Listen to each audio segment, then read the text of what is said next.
Today we're diving into Screen Studio, a screen recording tool that's caught the attention of many content creators. But does it really stand out in a crowded market? Let's find out if it lives up to the hype or if there are some hidden drawbacks. Screen Studio is designed for creators looking to produce high-quality screen recordings with ease. From what I've seen, it offers a straightforward interface that makes it accessible for both beginners and seasoned pros. You can capture your entire screen or just a specific window, which is great for tutorials or gameplay videos.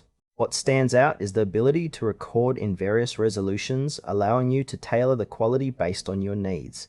The editing tools are decent, providing basic functionalities like trimming and annotations, which can be handy for quick edits. However, I noticed some features like advanced editing options might be lacking for more professional users. The platform seems geared towards gamers, educators, and anyone needing to share their screen, but it can feel a bit basic if you're looking for something more robust. Overall, while it does the job, there are moments where it feels like it could use a little more depth.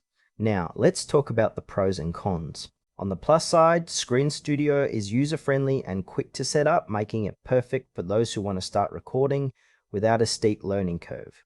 The video quality is impressive, especially for the price point. However, there are some frustrations. The lack of advanced editing tools might deter users who want more control over their content. Additionally, I found that the export options are somewhat limited, which could be a deal breaker for more serious creators.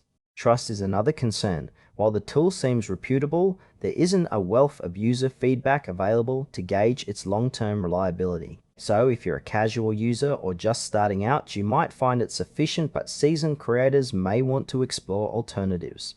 In conclusion, Screen Studio is a solid choice for beginners and casual users looking for an easy way to record their screens. However, if you're a professional creator who needs more advanced features, you might want to look elsewhere. It's worth trying, but do your homework to see if it fits your needs.